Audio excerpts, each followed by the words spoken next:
Ayan guys, hapon na dito sa Hong Kong, alas 6 na.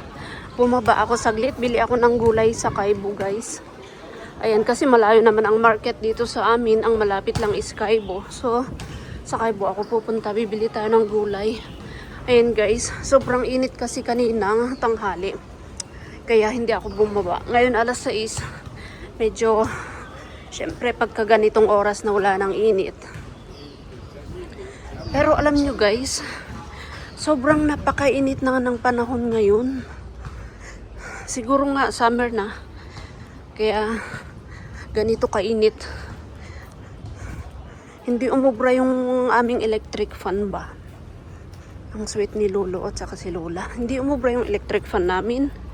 Kaya syempre, nag-on na naman ang aircon. Nako, good luck lang talaga sa babayarang electric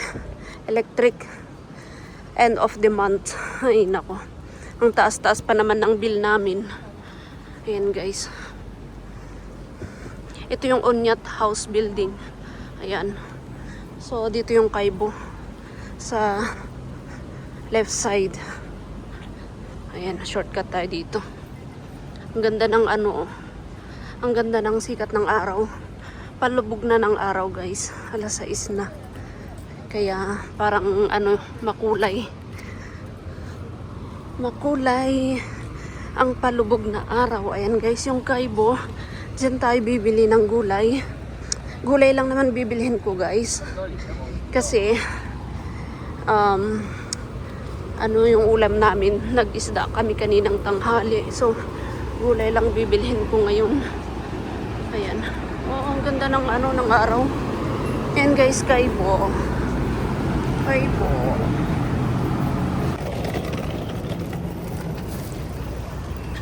Ayan guys, ang bigat. Ang dami kong na namang nabili guys.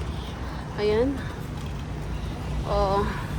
Ang ganda ng ano, paglubog ng araw guys, kung nakikita nyo. Ayan.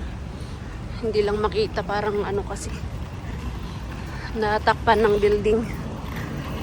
Ayan. Sabi ko, ang bibilhin ko lang gulay. Ayan, napadami na naman yung binili ko. Bumili ako ng pakwan, saging, gatas. Ano pa yung nabili ko? Chicken wings. Pangbukas naman yung chicken wings, guys. Ayan.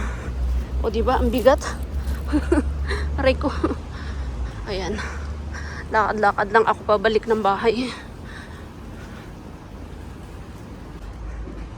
Diba? Aray. Ang bigat. Magandang maglakad-lakad na kasi alas 6 na. Medyo humahangin naman siya ng konti. Wala nang init. Aray ko. Dito nga muna, Diyos ko.